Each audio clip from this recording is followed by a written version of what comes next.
Assalamualaikum warahmatullahi wabarakatuh.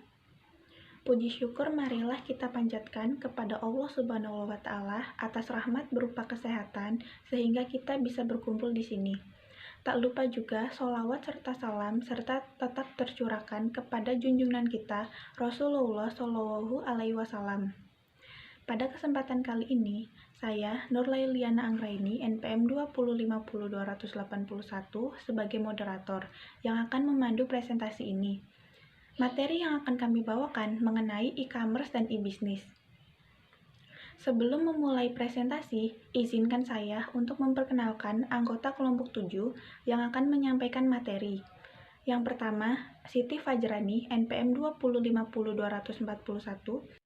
Perkenalkan, nama saya Siti Fajrani, nomor pokok mahasiswa 205020041. Yang kedua, Reza Marcella, NPM 2050249.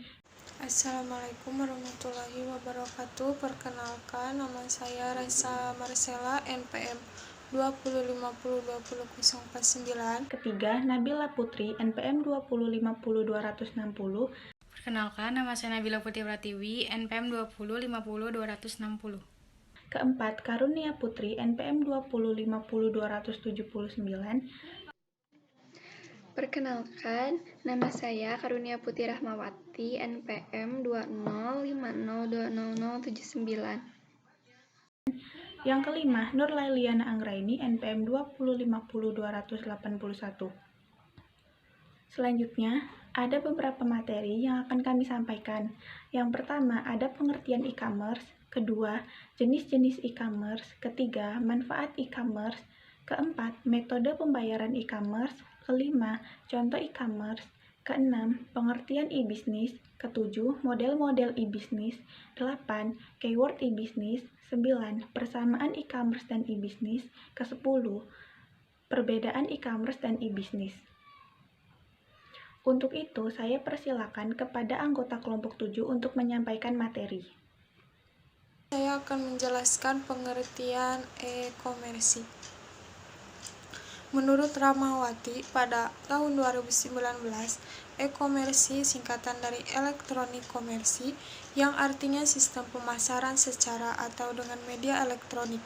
E-commerce ini mencakup distribusi, penjualan, pembelian, marketing, dan servis dari sebuah produk yang dilakukan dalam sebuah sistem elektronika seperti internet atau bentuk jaringan komputer yang lainnya.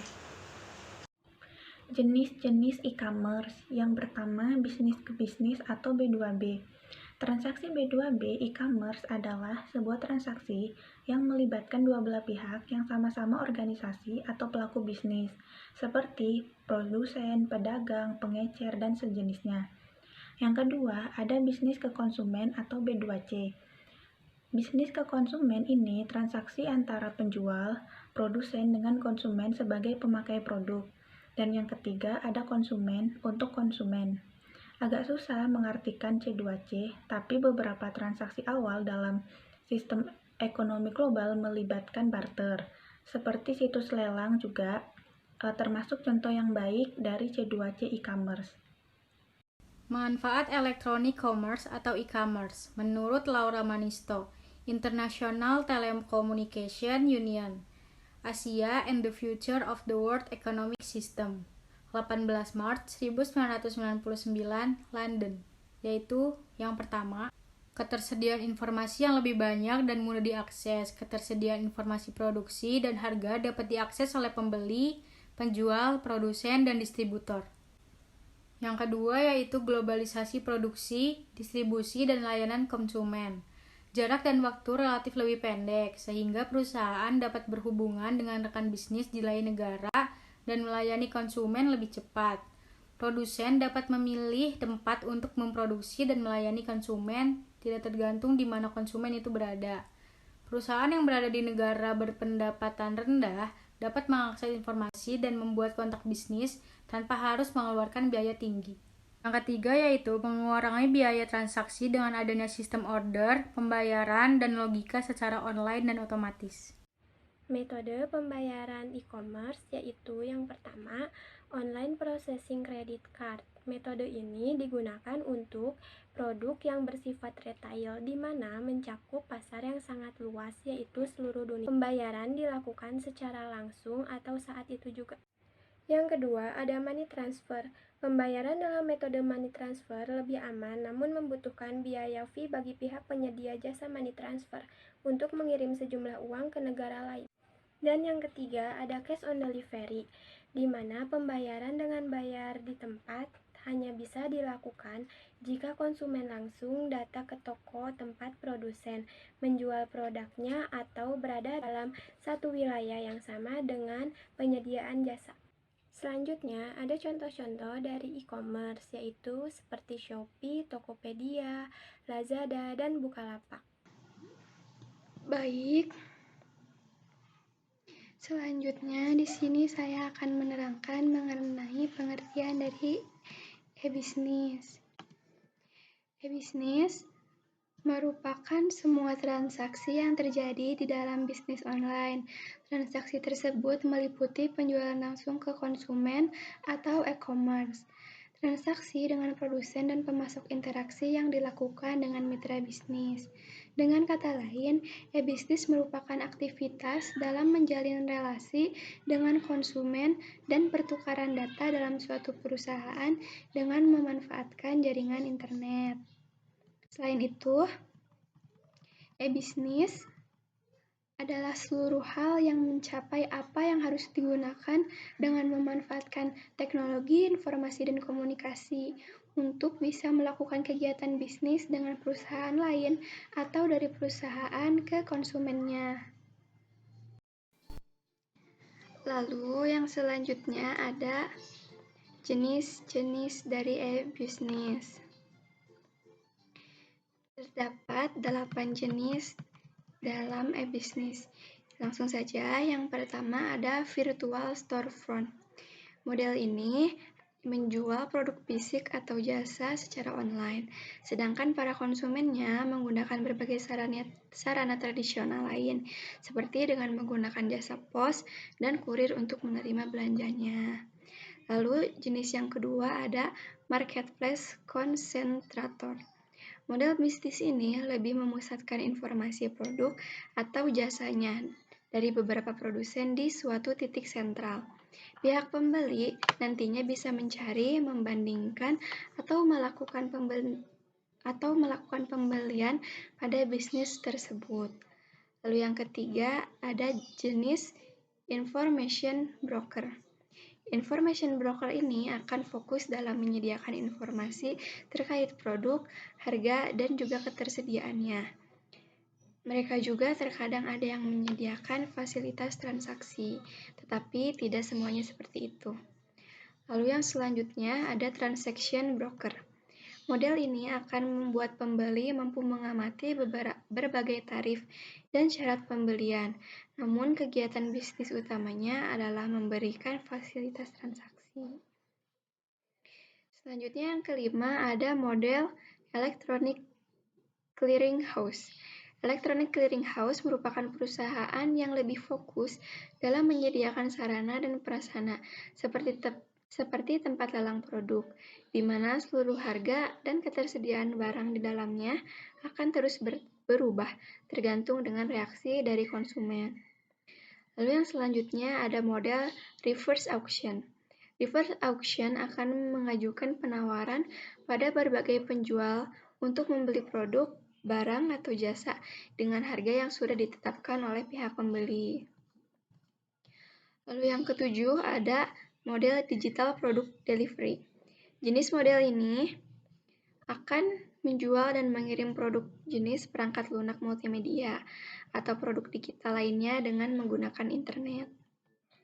Dan yang terakhir ada model content provider. Content provider adalah perusahaan e-bisnis yang mendapatkan keuntungan melalui penyedia konten buatannya.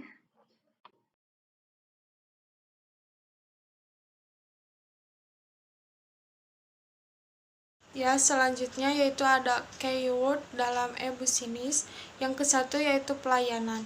Pelayanan atau pelayan ialah orang yang bekerja di perusahaan atau KP untuk melayani pengunjung yang datang. Pekerjaan ini termasuk dalam sektor jasa. Poin kedua yaitu pelanggan. Pelanggan adalah orang-orang yang kegiatannya membeli dan menggunakan suatu produk, baik barang maupun jasa secara terus-menerus. Poin ketiga yaitu transaksi. Transaksi adalah seluruh transaksi yang terjadi di dalam sebuah bisnis atau perusahaan. Poin keempat yaitu ada rekan bisnis sebagai investor dan transportasi, penyedia jasa pembayaran atau uang elektronik atau bank. Poin kelima yaitu supplier. Supplier adalah pihak atau orang yang menyediakan bahan baku untuk diolah menjadi produk jadi atau setengah jadi. Poin keenam yaitu internet. Internet adalah sebuah sistem komunikasi global yang menghubungkan komputer-komputer dan jaringan-jaringan komputer di seluruh dunia. Poin ketujuh yaitu e-learning. E-learning adalah pembelajaran tentang teknis, tata kelola prosedur. Selanjutnya yaitu ada keyword dalam e-komersi. Poin ke-1 yaitu transaksi penjualan. Transaksi penjualan adalah transaksi antara penjual dan pembeli yang kemudian diikuti dengan proses penyerahan produk yang berupa barang ataupun jasa. Poin kedua yaitu retur pelanggan.